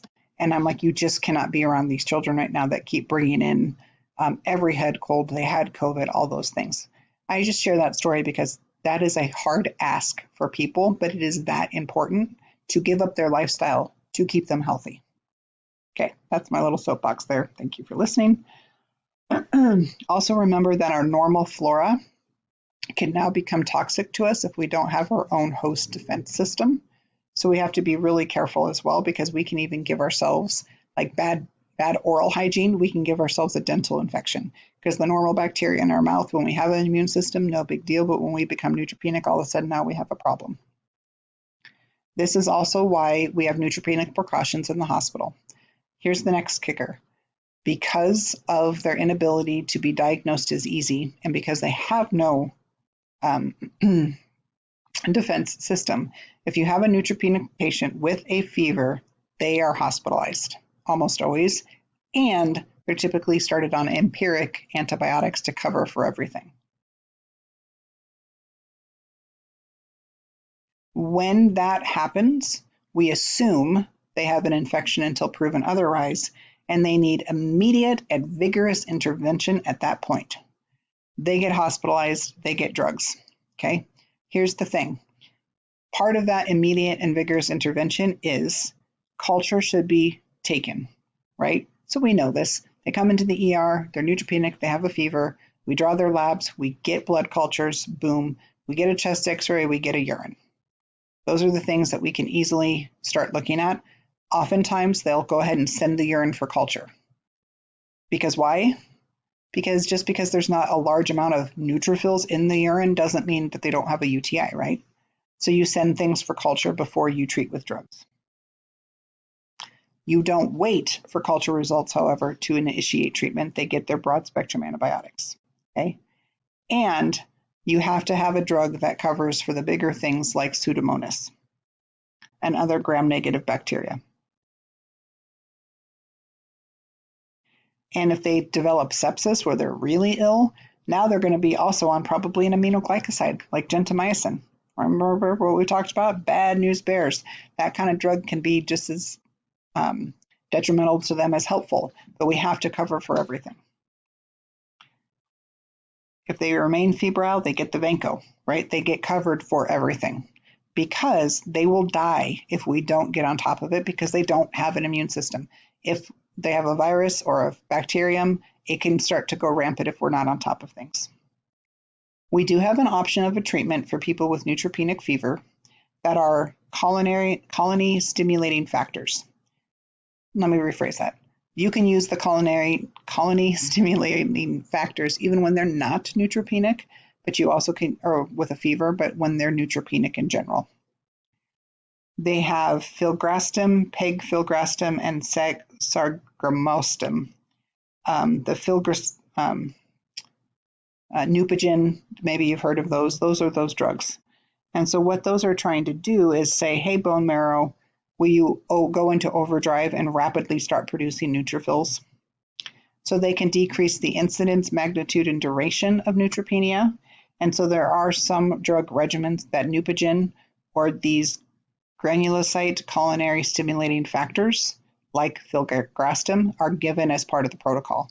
They, day 0 and then on day 7 or whatever, or day 2 or day 3, they come in and they get their Neupogen injection because they know that it's going to wipe out their immune system. These are really strong cytotoxic drugs.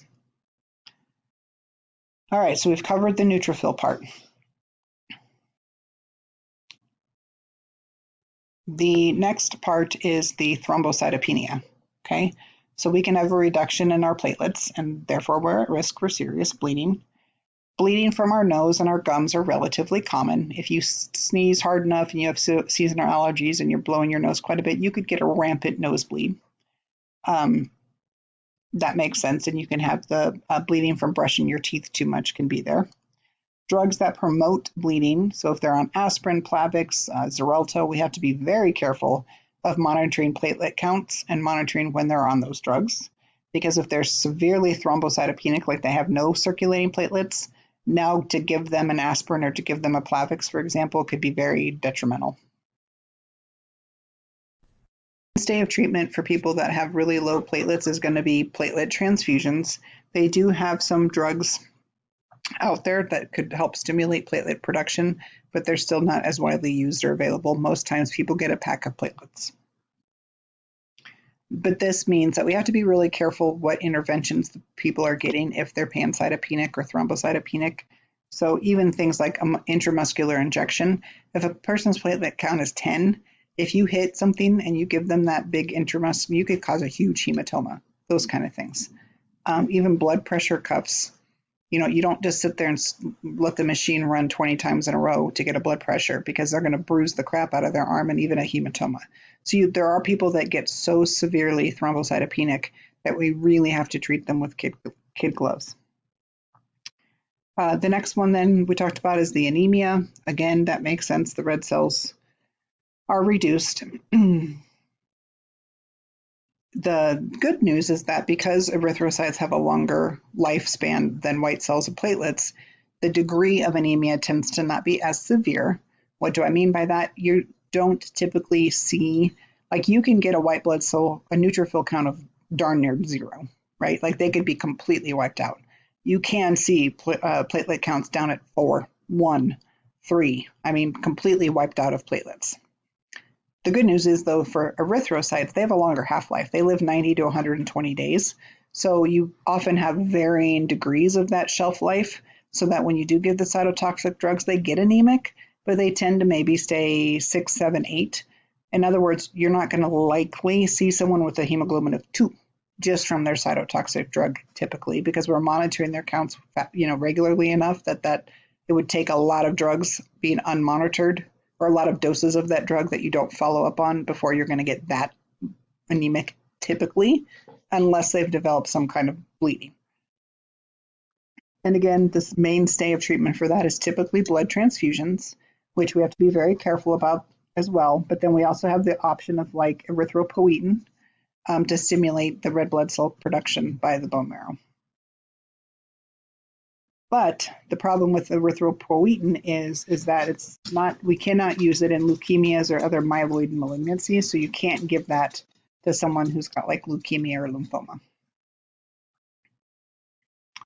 And important part to point in here, put this little pearl in the back of your mind. Erythropoietin is a drug that has big black box warnings, and it is actually shown to shorten survival in all cancer patients, right? It really increases your risk for some other issues. So that's only used when the goal is palliation. So in patients whose purpose of their treatments are to be cured of their cancer. Those are not the ones that are going to get erythropoietin. They just get blood cells. All right, then we have our GI tract, right? So that's nausea, vomiting, diarrhea, stomatitis, mouth sores, uh, dry, cracked tongue, thrush, all of those things, very common. Stomatitis is what we call the inflammation of our oral mucosa, and that can come on just days after a treatment up to weeks after a treatment. You can get it so badly that things ulcerate. Their lips crack and ulcerate, their tongue ulcerates. They get these huge canker sore lesions in their mouth that are so painful that they can't even talk or eat or drink. They can't even do a popsicle because it's so painful. And then it can be complicated by infection.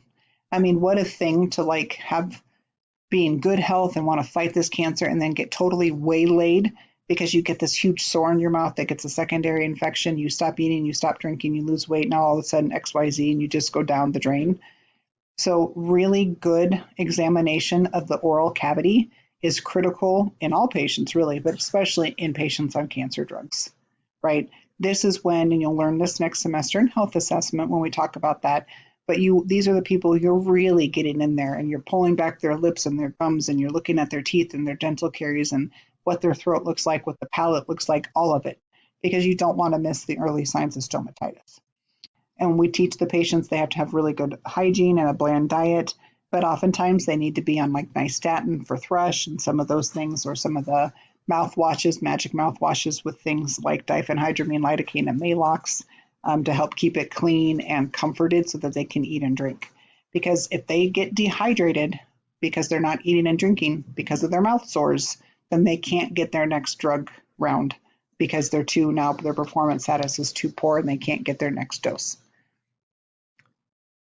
Diarrhea happens all the time. Sometimes I feel like you flip a coin and they're either going to get horrible diarrhea or horrible constipation. You treat the diarrhea with Imodium or what have you, or oral loperamide, which is the non-absorbable opioid that slows the gut motility. Nausea and vomiting. Okay, we talked about this a little bit in our GI stuff. Chemotherapy-induced nausea and vomiting, which is the CINV, very common. Oftentimes people are highly pre-medicated or told to stay on top of it and they take drugs even before their symptoms become awful. But again, this is serious because this is what could be causing people to stop eating and stop drinking, and then they can't stay well enough to get their next round of treatments. Table 85.3 is super helpful because they break down the severity of certain drugs on their emetogenic potential, so emesis potential, right? So if you are giving somebody a severe drug from this category, like carmustine, cisplatin, dactinomycin, whatever, if it's a severe emetogenic potential drug, these are the people that are getting steroids, Phenergan, all the things to aggressively be on top of it because we know they're going to be so nauseated and vomiting is a possibility.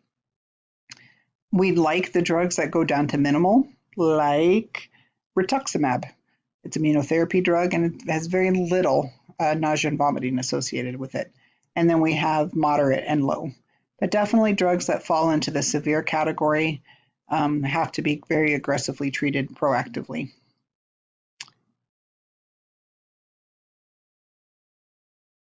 Combination of antiemetics are more effective than single therapy. A lot of these are when you can use some of those specific drugs like aprepitant, which is the neurokinin 1 receptor antagonist that really only has a label to be used in the CINV world. And like fosaprepitant, a glucocorticoid, Zofran, olanzapine, those kind of drugs. They talk a little bit in your book about the possibility of using marijuana. That's not really what we're going to be focusing on here. All right, other toxicities. One, alopecia, hair loss. It's reversible for most people. A large amount of people will get their hair back. There's cases where it doesn't, but I don't even know the percentage. I'd be willing to say 99% of the time our hair is going to go back. It may have a different texture and a different color, but it's going to come back in. Sometimes hair loss can begin within 7 to 10 days after your treatment. It's not dangerous side effect by any means, but it's very upsetting. And it can be one of the hardest things for people to handle emotionally. It's like they seem like they put on, they geared themselves for treatment, and that this cancer diagnosis has been so scary and all this emotion about it, and they're holding it together, and then they start to lose their hair and it falls apart. When I did my time in hematology and oncology, I loved it. It was I would go back to that field if I ever had an opportunity. And the care that you can give people and improve how they handle it is improving their hair loss. Even for men, there's a lot of resources for them for toupees, wigs, etc., to be given for cancer patients. Also, the thing about it is they lose their eyebrows and even their eyelashes sometimes. And so they can look pretty abnormal. And so you're out and about, and people would tell me it feels like I'm wearing a neon sign above my head that says, "Look at me, I have cancer," because I have no eyebrows or hair. And it was very distressing to them. So it's not something that's going to kill them, but it's definitely something that an intervention is going to be needed for many people to be given the resources of how to reach out to American cancer societies and those kind of things there's a ton of programs in whatever area you live in. I bet you there are programs you don't even know about that are available for hair loss associated with cancer. And then the last one, or one of the last ones, is reproductive toxicity. So this is really important in that if you're of childbearing age, male or female, or child creating age, or at the stage of your life where that's a big thing for you, that's something to talk about. The developing fetus and the epithelium of the testes have high growth fraction. So as a result, both of those are highly susceptible to cytotoxic agents. So people have found out they have cancer when they're pregnant, and that has really altered their course of treatments. But if you aren't pregnant yet and you are going to be given something that could really destroy your eggs, then when they talk about whether or not you should have your eggs harvested before you have those treatments. Same thing with sperm. Should your sperm be harvested and frozen before you would have these treatments? So those are things to think about. Then we have the possibility of an adverse effect of cytotoxic drugs or toxicity is hyperuricemia. So that's excessive amounts of uric acid in your blood. Uric acid is a compound with low solubility, and it's common after treatment, especially with leukemias and lymphomas, because those are killing cells in massive amounts, and you get essentially, I've always thought of it as like cellular debris that kind of clogs up the system, so to speak. So hyperuricemia can be a big problem and cause some major renal issues. So the major concern is that you'll get the injury to the kidneys secondary to the deposition of these uric acid crystals in your renal tubules. The risk for the crystal formation can be reduced by high in fluid intake or even IV hydration. And in patients in whom hypoglycemia is most likely, they'll even be started on allopurinol prophylactically. Another possible toxicity of cytotoxic drugs is that we give them parenterally, and so there's risk of extravasation of the vesicants. So certain cancer drugs are known as vesicants because they are highly chemically reactive. So they will cause severe local injury if they make direct contact with tissues, right? Well, think about it. If I'm giving it through the IV and your IV infiltrates and now that drug has spilled out into the tissues, this is a big deal. So there are many times that people get central lines, not just because they're frequently poked and getting infusions, but also because the drug that they will be receiving could be a highly irritant or a high vesicant. And so they have to have their port placed or whatever. And so you'll administer it into a central line because rapid dilution in the venous blood minimizes the risk for injury. But when you push it into a peripheral line, it's freely flowing, and that could be a big problem. These are the kind of drugs that if they do infiltrate into the tissue, cause necrosis, death, or amputation, right? So these are big deals. We don't want any of these drugs that are high vesicants to extravasate into the tissue. They call this unique toxicity in your book. For example, can be like peripheral sensory issues, peripheral neuropathy, numbness, tingling. There's a drug that is numbness and tingling in your mouth. There's drugs that you take that you cannot drink anything cold or go outside in cold air because breathing in or having cold enter your mouth will give you this horrible pain and paresthesia that's like intolerable.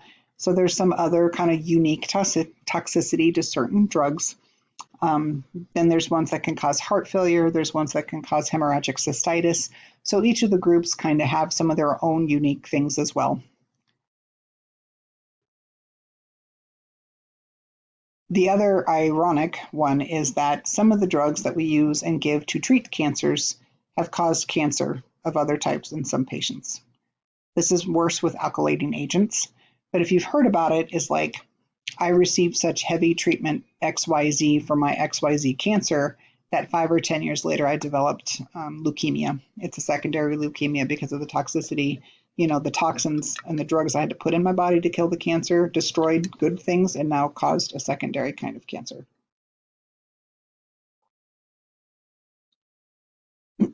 So in order to justify putting patients on these drugs, these are big risk benefit shared decisions between the patient and their oncologist. There are people that can't get the cytotoxic drugs. We've known the people that are so frail and they have such a poor performance status, they're not even candidates to try and receive it. And that's when the cancer becomes a quote unquote death sentence. You are already too ill for me to give you these drugs that could potentially prolong your life or help kill your cancer, because I'll kill you faster than I would ever help you. So there's really that risk-life benefit. It's really important, as we know as nurses in cancer conversations, what is the purpose and intent of your treatment? Where I see now a lot is that in the cancer records, they'll say intent of treatment. It's listed right there. Diagnosis, stage 3B, adenocarcinoma of the bilateral lungs. Intent of treatment is curative. And then if they worsen or something, you'll see the chart change, intent of treatment to palliative, meaning we no longer are attempting to cure this cancer, but we want to prolong life and ease symptoms. And so your goals of care and what you're willing to do and not do change depending on your intent of treatment. So they do bring up in here the Karnofsky Performance Scale. I would argue that Laney's is wrong. The better of these is to use the Palliative Performance Scale, which is called the PPS. That's actually a validated tool specifically in cancer patients to reflect performance status. And the difference is the Karnofsky and the PPS are very similar, but the PPS adds a level of consciousness and oral intake onto the Karnofsky to help give us a better representation of their performance status for cancer. Obviously, people that are 40% or below probably are not great choices to receive cytotoxic drugs, right? Because now we're talking about people that are pretty disabled and they're not functioning well. And so there's other ones that you can use. There's the ECOG, there's other ones, but it's what they're trying to say is that most cancer groups or something we're going to adopt some kind of performance scale that we could objectively classify where the patient's at in their functional status, so that it kind of justifies or gives us reason of what they could or couldn't tolerate and why we choose drugs in that way.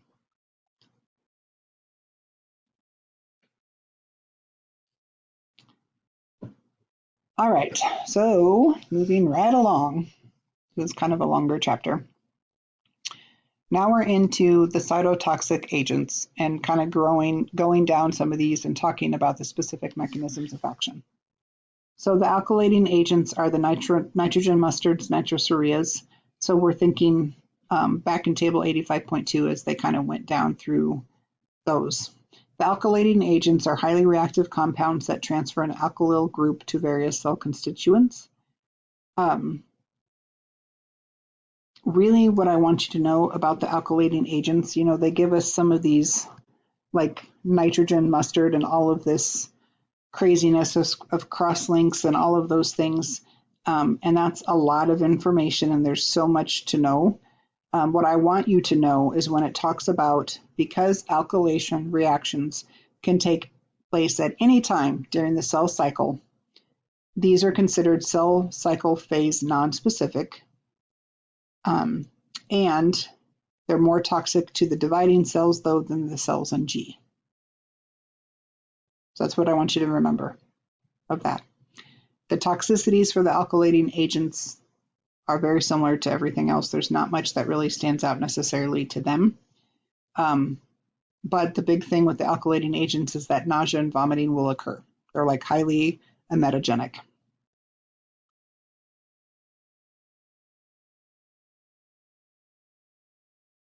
Moving down to platinum compounds, so cisplatin, carboplatin, oxaliplatin. They are very similar to those oxalating agents, but they're a little bit different. And these are cell cycle phase nonspecific. That's what I want you to be able to know. Then we go down to our antimetabolites, right? Which are structural analogs of important natural metabolites. Okay, so because they resemble our natural metabolites, these drugs can disrupt critical metabolic processes. So some antimetabolites inhibit enzymes that synthesize essential cellular constituents, big problem. Others undergo incorporation into DNA and disrupt the DNA replication and function. These are S phase specific, mainly, okay? But what I really want you to remember, though, is that the folic acid analogs we have to pay attention to, okay? Because the folic acid analogs block the conversion of folic acid into its active form, which we've learned is very bad. We need folate. So at this time, those are like methotrexate, pemetrexate, and pralatrexate, okay? We also have other folic acid analogs, which is trimethoprim, and then trimexatrate, which are antibiotics. So they're similar. Those are the ones we have to pay attention to, giving them their folic acid supplements. Their pyrimidine analogs are like fluorouracil, capecitabine. These are drugs. I don't want you to worry about memorizing all of the DNA and those things, but just to remember where they are in the pyrimidines class drugs. Going down to anti-tumor antibiotics, they fall into two major groups, are the anthracyclines and the non-anthracyclines. So let's talk about this. These are used to treat cancer only. They are not used to treat infections, even though they're called anti-tumor antibiotics. Okay, these anthracyclines, remember that class, is like doxorubicin, daunorubicin, valrubicin, the rubicins. And the big thing about that is they can cause severe heart damage. People on the anthracyclines regimen, they have frequent echocardiograms, and it can be dose limiting. If you have to have adriamycin, for example, as an anthracycline drug for your breast cancer, it's like, are you going to get heart failure from that, and when? Like within a year, there's a significant amount of a risk for development of heart failure. So anthracyclines, think, yes, they have all the other ones, bone marrow suppression, etc., but these are the drugs that can actually lead to fatal cardiotoxic heart failure. I have cared for women that have had this treatment for their breast cancer and developed severe cardiomyopathy, heart failure, and ended up dying from the complications of their heart failure from their cancer treatment. The non-anthracyclines is the dactinomycin and the bleomycin.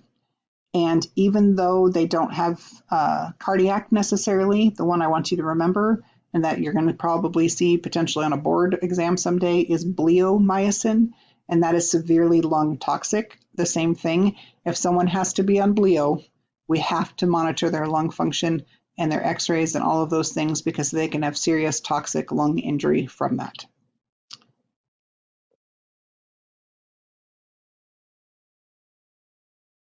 Mitotic inhibitors, I don't want you to get too caught up on that. I do find it as an interesting fact. The vincristine is a mitotic inhibitor, and it's lovely because it doesn't actually cause severe bone marrow suppression. That's just kind of a neat little fact. Okay, then we have the drugs that are the topoisomerase inhibitors. And these are ones like topotecan and irinotecan and etoposide and tenofovir. And they are very similar to the anti-tumor antibiotics.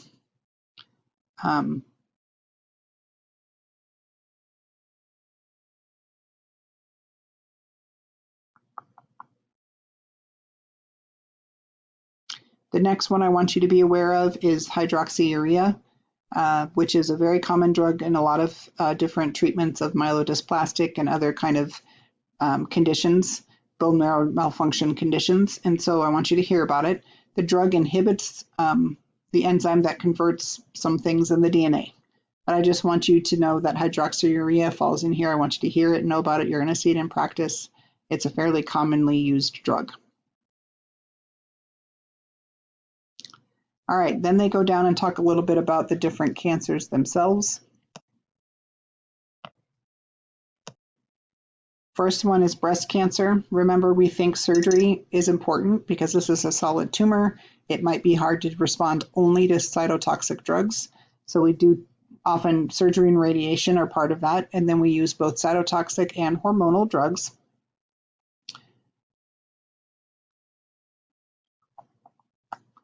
The drugs are listed in your table 85.5, and this is a great one to be able to go back and refer to of some of the specific questions. So the hormone therapies we have anti-estrogens, of which tamoxifen is very common. It's been around forever and a day, but it has to be taken for typically longer periods of time than some of these other drugs. But it's kind of first line. The other one in here is the fulvestrant, which is Faslodex, and that seems to be one that's a little bit more potent or stronger or used further down the line. Our aromatase inhibitors are to be used in ER-positive breast cancer and postmenopausal women only. Very important. Those are the kind of things you can get on test questions, on boards and those things. They work through the inhibition of estrogen synthesis, whereas the anti-estrogens block estrogen receptors. So they work differently, and they do have their own potential for side effects. Then we have some other drugs that fall into this, like anti-HER2 antibodies, which are some of the mAbs. So HER2 is one of the specific indicators that a breast cancer can have. To have HER2 in some ways is nice because it gives a targeted cell, or it targets the cell specifically if we give anti-HER2 antibodies. So Herceptin is one, and Kadcyla is the other one I've seen a lot. Which is trastuzumab or pertuzumab or adotrastuzumab. And what these are doing are actually blocking the HER2 receptors. But again, they have their own potential toxicities that are listed there. Kinase inhibitor, remember we talked about this, lapatinib is Tykerb. That's one of them in here. Then we do have these options of these cytotoxic drugs, right? So doxorubicin, paclitaxel are some of the ones they mentioned. This is not, if you work in oncology, hematology, this is not the most extensive options by any means. But the other thing to consider is that they also may be on drugs to delay skeletal events like zoledronate or denosumab.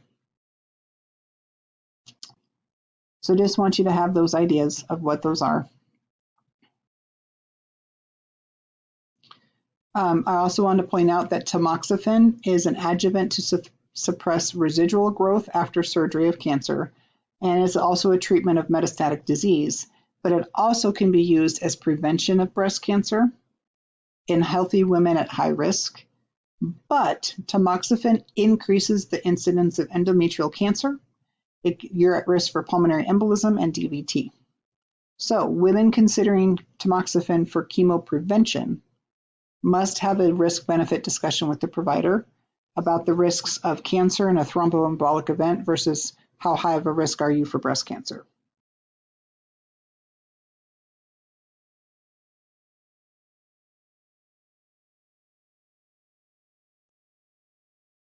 Okay, talking about tamoxifen again. Sorry, you could add a little slide in here if you want to. We need to understand that giving tamoxifen and these anti-estrogen drugs that are blocking the receptor, they have very common side effects, and those are menopausal symptoms. So hot flashes, fluid retention, vaginal discharge, nausea, vomiting, irregular menstrual bleeding, moodiness, okay? These are all almost assumed to happen when you take tamoxifen. Part of what I was able to do when I worked in hematology oncology, I had kind of little, I don't know what you would call it, specialty little follow-ups of specific types of patients that I would manage in the group. And one of them was people on hormones. So they would come to see me. I'd have, DCIS or stage 1 breast cancer women that would come in, and then I'd follow up with them. I did a ton of teaching of the anti-estrogens and these hormonal agents for breast cancer. And I would tell people, it is not, you may get, it is, you are going to get some type of menopausal symptom. Some people, we could handle it by adding on like desvenlafaxine or Effexor or some of those drugs. Like we could handle some of the side effects, but it happens that these side effects can actually make it intolerable and these women cannot continue on the drug. So I want that to be understood. Tamoxifen is been around forever. We know how it works, but it definitely has the potential for some hard side effects. In women that have bone metastases, tamoxifen can actually cause a transient hypercalcemia and can be severely painful for people. And again, it does have the risk of essentially thromboembolic events, which is either a PE, a DVT, or ischemic, like an embolic stroke. But the biggest issue is endometrial cancer. So because tamoxifen acts as an estrogen agonist at the receptors in the uterus, you will have proliferation of endometrial tissue and you're at a really high risk for endometrial cancer. So in women taking tamoxifen to treat breast cancer, the benefit likely outweighs the risk, right? You already have a cancer. We know you have it. We need to treat it. However, in women that would take that to prevent the breast cancer, that is a muddy water of whether or not you're actually giving them a new cancer versus preventing a possible cancer. And you shouldn't use it if you want to get pregnant. There's also possibility of things with drug interactions. One of them is some of the SSRIs, sertraline, fluoxetine, paroxetine, and some of those SSRIs will suppress tamoxifen-induced hot flashes, which is great, but you can have some other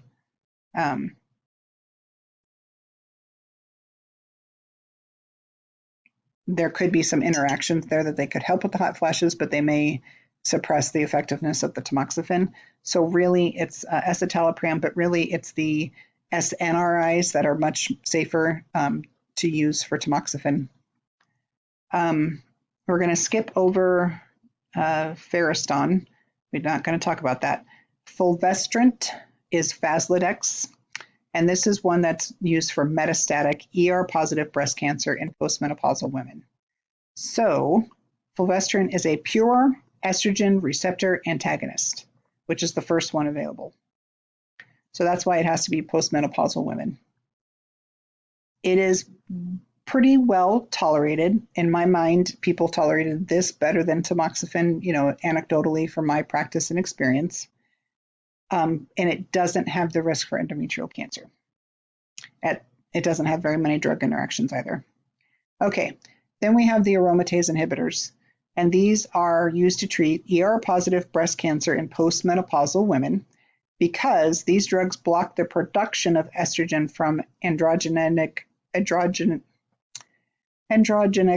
precursors, and they deprive the breast cells of estrogen that they need for growth. Sounds great. But they do not block production of the estrogen by the ovaries, so they're not of great benefit in premenopausal women. In fact, you could have a compensatory rise in estradiol in premenopausal women, so we don't use it in premenopausal women. But the good news is that unlike tamoxifen, aromatase inhibitors pose no risk for endometrial cancer and are much less likely and almost rare to cause a thromboembolic event. But they also have been known to have a higher rate of fractures associated with it, and they can have more myalgias.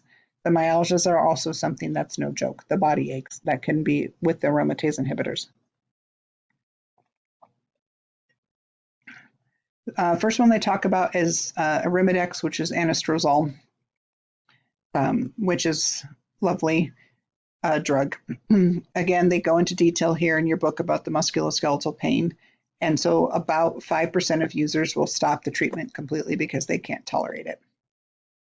But sometimes high doses of vitamin D, sometimes Zyrtec even has been helpful for them, and also like just Tylenol and ibuprofen. Remember, though, that any estrogen depletion with these drugs increases your risk for osteoporosis and long bone fractures, big fractures as well. So a lot of these people are on some kind of bisphosphonate or denosumab. It is, when you compare the aromatase inhibitors to tamoxifen, the aromatase inhibitors are less likely to cause hot flashes and weight gain, which is huge, right? Imagine a woman in her 40s, 50s, or 60s They're going to love to hear less hot flashes and less weight gain. But it may cause more nausea and irritability. And it has a safer profile than endometrial cancer risk and thromboembolic events. Really anymore, aromatase inhibitors have replaced tamoxifen for the first drug of choice.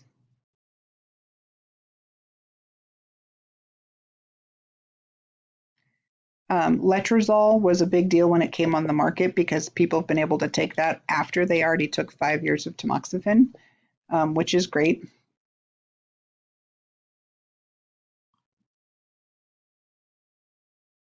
Exemestane is indicated for oral therapy. Sometimes they start on one of the aromatase inhibitors or tamoxifen, and then they switch to exemestane later. All right, and then we get into the treatments of the monoclonal antibodies. Trastuzumab is Herceptin. It's the most popular one that people think of for HER2-positive breast cancer. You can only use it for that. Again, the biggest problem when you hear Herceptin or trastuzumab is cardiotoxicity. You have to understand that. And many patients get a flu-like syndrome during infusion, which really sucks, but it tends to get easier with time. Skipping next down to lapatinib, is that NIB, right? So now we're into a NIB as an example, and it's approved for treating HER2 positive, but only in combination with other drugs. Really, really high risk of diarrhea with this NIB. About 65% of patients will have significant diarrhea.